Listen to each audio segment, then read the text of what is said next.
Greetings, my friends. This is Mark Hoverson in Phoenix, Arizona, and today we're going to talk about mobile engagement. And we have a very special guest. His name is Michael Rutherford in San Diego, California. And a little backstory on Michael. Over the last 3 years, Michael has generated with his team 100,000 separate mobile campaigns. And we're going to go into a little bit about what that means. And he's also, with his team, generated multiple millions in mobile commerce. So we're going to go into his mindset and what he knows that maybe we don't know and should know. And then we also have a fun little game at the end. So buckle up, sit tight, and without further ado, Michael, are you there?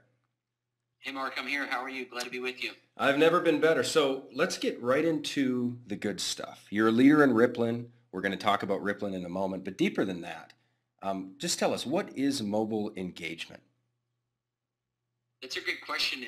What's interesting about it is everybody's always curious, the mechanics and the specifics behind what mobile engagement is. And, everybody's noticing that the world has gone mobile. They've noticed everybody has got their faces in their cell phones. And what's interesting, we've, kind of adopted a tagline of go where the eyeballs are, because if you can find the eyeballs, you can find people's attention. Mm-hmm. And whether you're an advertiser trying to reach customers, you can't market to where their eyes used to be. You have to market to where their eyeballs are today. If you're a mom trying to reach your kids, and if there's any moms watching this, I'm sure there are, you've noticed, if you want to reach your kids, you've got to reach them on their mobile phone. So mobile engagement is really connecting with people on the one device they have on them absolutely all the time, which is their mobile phone. Yeah, and you sent me an image which I think is pretty telling from the difference in a big social event at 2005, a historic event, versus 2013. What does this picture mean to you? Because you've actually monetized the mobile engagement. Well, what is this, when you see this, how do you observe this picture, and what does it mean to you? It means really a few things. One of the main things it means the switch or the transformation that's take place on how people perceive the world, how they get news, how they connect with their friends, how they do life has absolutely radically changed. And people in today's world don't spend time on their laptops like they used to. They don't read newspapers like they used to. They don't experience life like they used to. They're taking pictures with their cell phones. They're checking in on Facebook with their cell phones. They are tweeting their friends from their cell phones. They're capturing life's moments with their cell phones. And what's so funny is on the top picture, you see one Yeah, cell phone. I'm It's just 8 years ago. yeah. And she, Which is highlighted. there was the early adopter, like who's that wild James Bond-like person catching this I on mean, a, think about a cell phone with a camera on it 8 years ago. What a Wild West, early adopter. Today, that was probably like a chocolate razor, by the way. But exactly. today, look at the bottom photo. Everybody and their brother, I don't care if they're 8 years old or 88 years old, they've got a mobile phone. I like it. So let's get to the second question. And again, everybody, stay tuned because we do have an interesting little game to play. So my next question is, do you think this mobile frenzy of constantly checking our phones, almost to probably addiction levels at some times, but do you think it's just a phase? Is it just a phase? Is it a temporary thing where it's dying down or it's going to fizzle out, or what do you feel? It's interesting to learn when you dive into the I guess the deep stuff, the thick stuff when it comes to mobile.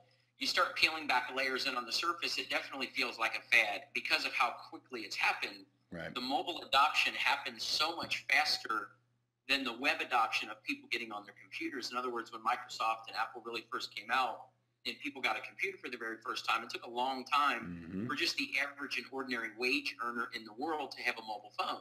But the adoption of mobile, or to have a computer, but the adoption of mobile has been so much more rapid. And you've got places around the world where they never got a computer, but they do have a mobile phone. And because of that fact, what we're seeing is the convergence of all other mediums moving onto the mobile phone. And what I mean by that is people are using their phones to do things that they used to do with other devices. I mean, just think about it. If you've got your phone on, you think about there's so many things that we do with our phones today that we used to use another device for.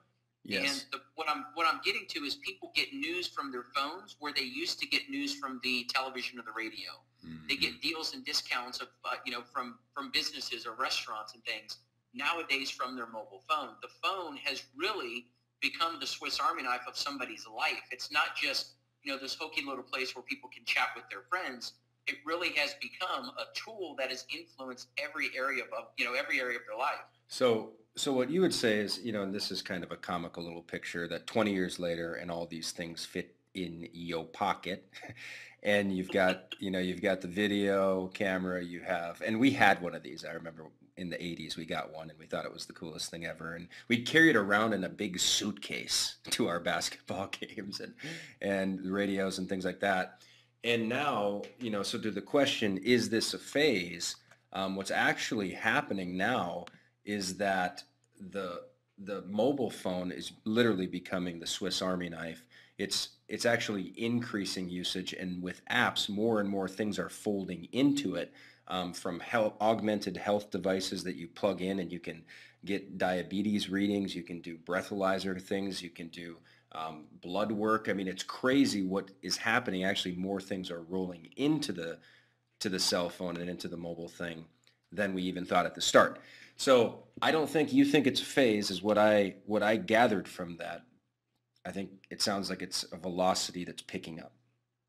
Yeah, there's no question. And one of the uniquenesses too is when people talk about, phases and fads, they're, very flighty. They're kind of here today, gone tomorrow. One of the uniquenesses about mobile is so many people's everyday lives, not just aspects of their lives, but everyday aspects of their lives. I mean, many of them, most of their lives have become so integrated into their phone, or their phone has been integrated so much into their lives. You would almost have to alter every hour of your day to not use your mobile phone, because we've become so reflexive and so dependent upon it. It's crazy. I've never seen a device do that in history. Well, it's blowing everybody's minds the deeper you go into this. So you are what I would call a super splasher in the Rippln. You're all over the world. Your Rippln is, waving across to so many different countries, and you are very committed and in love with the vision of Rippln. So my question would be, what do you like best about the ripple effect? And then we're going to throw out a challenge to all our viewers, and I think we're going to have a little bit of fun with it in the comments below. But what do you like best about the ripple effect? Since we kicked this project off and really began the pre-release of the community, one of the most exciting experiences for me, there's really, I guess, two main ones. The first of which being watching us connect the globe on one community, with one conversation, with one change to the way that people see the world. I've watched, just in the first 3 or 4 days of this conversation being spread around the world, I've watched people I'm looking at my screen on another laptop right now.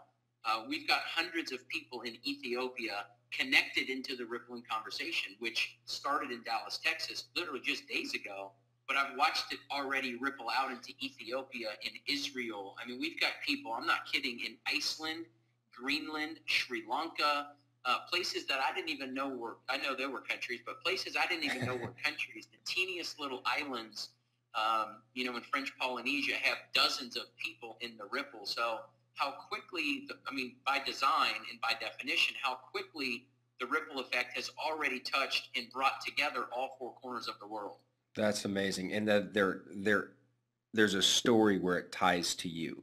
That's what I think, just the gamification of Rippln, the simple game of watching the social connectivity, and the fact that the tech companies, in terms of vision, the tech companies know that your influence is that powerful, Michael, and up until now, they're the only ones who harvest it, right? So Rippln is literally restructuring the way tech companies operate, and I think it's a very exciting conversation. So number one is that you love just the connectivity and watching it grow from a viewer standpoint. What's the second thing you were going to say?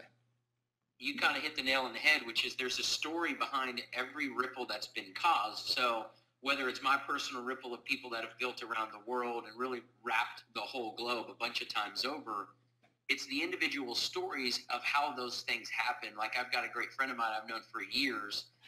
who, if you'd have told me 10, 12, 15 days ago that he'd have a Rippln of thousands of people, hundreds of them in Norway, hundreds of them in Spain, hundreds of them in Russia, I would have told you were crazy. Right. So I'm watching my great friend of mine introduce it to a couple of his friends from church. I mean, he's never done anything like this. So when I say like this, I mean built a global audience. That's what I mean by never done anything like this.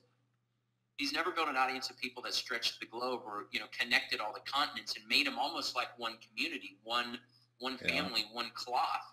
And as you watch these stories unfold, just his Rippln alone has spread all over the globe. And every individual new little icon on the map, as it starts, just populating all over the world, every one of those has got not just a story behind it, multiple stories behind it because of how he introduced it to his friends at church. Yeah. And how his friends at church introduced it to his brother, and his brother referred it to his old friend he used to grow up with in the Ukraine, and how he referred it to his buddy he used to play soccer with in Norway. And it naturally and organically has grown like that. So that's been fun for me. The stories, I know, I mean, there are thousands. We have hundreds of thousands of people in the Rippln, and the stories are hilarious. Like literally 2 Rippls down from me, there's a event promoter who's friends with Scottie Pippen, the NBA All-Star legend, Michael Jordan's teammate Scottie Pippen, and he sends me, I find out he's in my Rippln, and he sends me a picture of him and Scottie Pippen, and it's just so funny because, I grew up watching Scottie Pippen, and, these stories are just colossal. So here's the challenge that we want to end with, everybody. Michael and I want to do a challenge. In the Facebook comments below, we want you to think of 3 devices that you used to use individually, like a flashlight, that you used to hold individually, but are now integrated into your phone that you've used in the last 30 days. And simply comment below what they've been. So here's a couple examples. Like in my life, I use the flashlight at night, that it used to be its own thing. Camera. I listen to my Spotify app, so radio. Michael mentioned the map. I use the calculator daily. I used the alarm clock this morning. Watch to tell time. And then used to have a big physical Nintendo, but now I play games on my phone. So we want to see below how many in the last 30 days, single devices, just think in your mind, have you used? Michael, what are a couple that you use on in the last 30 days or on an almost daily basis? I was afraid you might ask me that, so I pulled my phone up. One of the ones, several of the ones, my wife just booked airline tickets on Southwest to fly up to Portland, and Southwest Airlines app gets a lot of action on my phone. Wow. Even just my clock. I love brownies. Maybe that'll tell you something about me. I've got a sweet tooth. And I always use not just my alarm clock, but my stopwatch, my timer. I use all of those. I have Pinterest on my phone where we get fun recipes. That's kind of like magazines almost. That used to be magazines are now apps. It's crazy. What's your favorite thing on your phone? What's your favorite old use that's now integrated into your phone? Number one. Probably the funniest one that I'm a movie buff. I go see every movie that comes out the minute that it comes out. So I have an app called Fandango on my phone where I always go and find out what movie times are playing. And what you used to have to do, if you remember this, was either go get the Sunday newspaper and look up the times, I do, or call the 800 number and listen to the recording of what movies were playing. Now you can just pop it up on your phone and find out everything. So that exists for golf tee times. That exists for flights. I mean, you name it. I love it. All right. So to everybody who has watched this interview, Michael, thank you so much. Wealth of wisdom, great energy. And here's what we want to do now. We heard from Michael, and now we want to hear from you. So below, the challenge, which is kind of the game, is to think of at least 3 devices that you used to use individually and in the last 30 days have now been integrated into your phone. It can be the old Nintendos, watch, clock, flashlight, video camera, radio, maps, newspapers, magazines, and think of some crazy ones. But we'd love to see the comments below. Please share and like this video and spread it, and let's keep Rippln.